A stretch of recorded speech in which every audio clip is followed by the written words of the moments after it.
जो पीटीआई के अंदर बहुत सारे प्रॉब्लम्स हैं जिनका काशिफ साहब ने भी अपनी अभी गुफ्तगू के अंदर इजहार किया।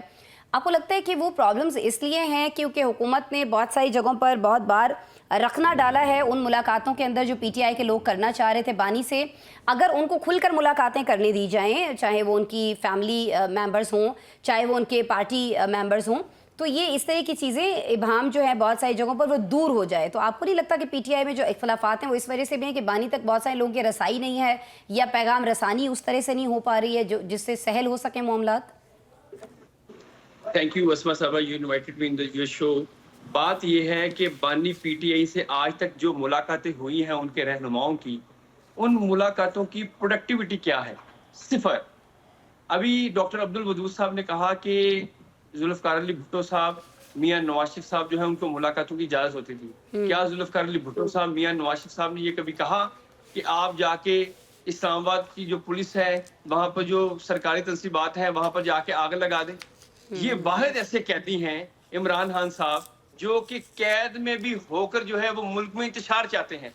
इंसान जो है अपने सर जी, ये वाहिद ऐसे सिर्फ ये I'm सॉरी उस्मान साहब, ये वाहिद ऐसे कैदी नहीं हैं जो ये चीज़ें जिनको आप पॉइंट आउट कर रहे हैं वो कर रहे हैं। इनके बहुत सारे लोग जो हैं वो भी वाहिद ऐसे हैं जो एक ही वक्त में 10-10 शहरों में मौजूद थे। अब एक बंदा 10 शहरों में कैसे मौजूद था, ये भी जरा हमें बता देना। इमरान खान साहब तो चले, लेकिन एक ये भी बता दीजिएगा कि वो जो जुल्फ़िकार अली भुट्टो साहब के दौर में खुद सोजियाँ होती थी, लोग जिस्म जलाते थे, वो कौन कहता था? और वो किसने अपनी किताब में जो मेरे दफ्तरी वसूल हुई थी कि मुझे अगर सजा दी गया तो हमालिया रोएगा, वो भी कोई पता नहीं कौन साहब थे, भुट्टो साहब तो नहीं होंगे। अच्छा सर, मैं ये कहता हूँ कि देखें जो सियासी लीडर है अगर उसका जो बयानिया है तो वर्कर अपने आप को, उनकी जो उनसियत होती है लीडरशिप से, वो अपनी उनसियत में ये नहीं करता कि वो किसी जाके घरों में फौजी तंसीबात के घरों में जाकर घुस जाए या मुल्क में आग लगा दे। ये कोई भी सियासी लीडर जो है वो डायरेक्शन नहीं देता। अगर किसी ने इस मुल्क में डायरेक्शन दी है तो वो सिर्फ और सिर्फ अभी पीटीआई है, इमरान खान साहब हैं जिन्होंने ये वाली डायरेक्शन दी है। आप मुझे माजी कई लोगों को यहाँ पर फांसियां हुई, कई लोगों को यहाँ पर सजाएं हुई, क्या कभी किसी सियासी जमात के लीडर ने अपने वर्कर को ये कहा है कि आप पेट्रोल बम फेंकें, आप जो है वो आग लगा दें, आप जो है वो जहाज के नाम पर आके यहाँ पर इस्लामाबाद में कब्जा कर दें? ये तो कभी किसी ने कहा। मैं दूसरी बात अभी ये कह रहा हूँ कि अभी अस्मा साहबा ने ये कहा कि जो उनकी पार्टी के फॉर एग्जाम्पल लाहौर में अगर पीटीआई के किसी रहनुमा ने कोई स्पीच की तो उसके खिलाफ जो है वो साहिवाल में पर्चा हो गया। जी देखें, जब आप कानून को हाथ में लेकर सोशल मीडिया पर आकर कोई बयान देते हैं तो उसका इंप्रेशन खाली लाहौर पे नहीं होता, वो पूरी दुनिया पर इंप्रेशन होता है। अगर आप ये for example doctor Yasmeen Rashid साहिबा जो अभी जेल में है, अल्लाह ताला उनको सेहत भी दे, जाहिर है बतौर सहाफी हमारी एक इंसानियत के साथ हमदर्दी जरूर है, मगर उनके जो उस बयान की वजह से बहुत से लोग जो है वो सड़कों पर आ गए और उन्होंने गिराव जिलाव किया, इसलिए दूसरे शहरों में जो है वो मुकदमा दर्ज हुए। उस्मान साहब, पानी की कमी के जो शिकार ममालिक हैं टॉप 10 उनमें पाकिस्तान का नाम है। बड़ी अलार्मिंग सी सिचुएशन है, लेकिन इस अलार्मिंग सिचुएशन में जिस तरह के फौरी इकदाम उठाने चाहिए हुकूमत को, उस तरह के इकदाम होते हुए हमें दिखाई नहीं देते हैं। क्योंकि हम पंजाब की बात करें या जहाँ ये फोर्स एनवायरनमेंट प्रोटेक्शन फोर्स बनाई गई है, तो इसलिए मैं चाहूँगी कि हम पंजाब तक अगर अपना फोकस रखें तो वहाँ हमें कुछ होता दिखाई नहीं दे रहा। उस्मान साहब, अस्मा इकबाल साहबा की जो मैं आपको बताऊं कि 2030 तक एसडीजीज के जो गोल हैं, सस्टेनेबल डेवलपमेंट गोल्स, उसको मीट करना है।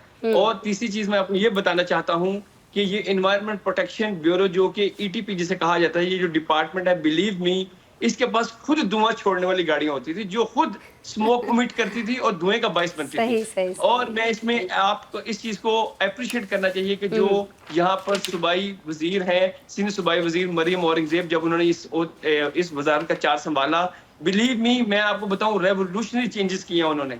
वहां पर नई गाड़ियां दी गई, टीम को इक्विप्ड किया गया। जिन जिन सियासतदानों की फैक्ट्रीज थी, कोई इंडस्ट्री थी जो धुआं छोड़ती थी, जीरो टॉलरेंस है। कोई भी सिफारिश पर यहाँ पर धुआं छोड़ने वाली फैक्ट्री नहीं चल सकती।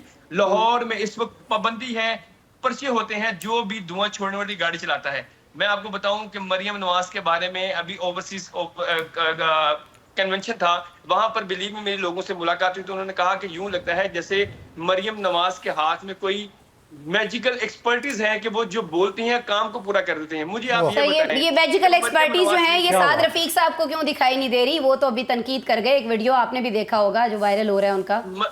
मैं आपको बताऊं, मरियम नवाज शरीफ ने आज तक वज़ीर-ए-आला पंजाब ने जो भी अनाउंसमेंट की है, मुझे आप एक प्रोजेक्ट बता दें जिस पर इम्प्लीमेंट ना हुआ हो। और अगर आप हमारी जेबों से निकाल के लगा रहे हैं तो फिर उस्मान साहब आपको नहीं लगता कि थोड़ा केपी को भी दे देना चाहिए, क्योंकि वो भी तो बड़े अरसे से फंड्स में इजाफे का कह रहे हैं, फंड्स मांग रहे हैं सर। आज तक जितने भी अरबों रुपया केपीके को फंड्स दिए गए हैं सिक्योरिटी के नाम पर, सारा कुछ तो वो खा गए हैं, और उन्हें क्या दें? तो सर खत्म हो गया होगा ना, मुक गया होगा, उनको और चाहिए तो दे दें, कुर्बानी तो हम दे रहे हैं, थोड़े अपने केपी वाले भाइयों के लिए भी दे दें। रियासत जो है वो माँ जैसी होती है, जो वज़ीर-ए-आज़म का किरदार है। केपी वाले कभी कभी कहते हैं सतीली होती है, सतीली माँ होती है। अच्छा, अस्मा इकबाल साहबा, जो इस वक्त वज़ीर-ए-आज़म पाकिस्तान है, उनका एक ही एम है, क्योंकि जो घर का सरबराह होता है, जो बाप होता है, वो चाहता है कि जो कमजोर बेटा हो फाइनेंशियली उसको मजबूत किया जाए। हाँ। अगर हम देखते हैं कि बलूचिस्तान के लोगों का ये हमेशा से रहा है बयानिया कि हमें इग्नोर किया जाता है, तो मैं ये समझता हूँ। सर जी सॉरी उस्मान साहब, टाइम कम है, आपका टाइम सर। उस्मान साहब, बहुत बड़ा फैसला है। उस्मान साहब, वाकई कुछ खानदानों में बाप ये चाहता है कि मैं अपने कमजोर बेटे को मजबूत करूं, और उसके लिए वो बेटियों का हक छीन के, जो उनका जायदाद में हिस्सा होता है या वो होता है, वो उस बेटे को दे देता है। तो हम अवाम, मेरे ख्याल में हम बेटियां हैं, और बलूचिस्तान नो डाउट उसको उसका हक देना चाहिए, लेकिन वो बेटियों से अवाम से छीना जा रहा है। आपको नहीं लगता? चलें अगर फैमिली का इसको हम एक वो देते हैं, मिसाल देते हैं। आपकी बात बिल्कुल ठीक है, ये वाले वाकयात हमारे मुल्क में जरूर होते हैं कि बेटियों को उनका हक नहीं दिया जाता, मगर मैं इस वक्त कलेक्टिवली मुल्क की बात कर रहा हूँ।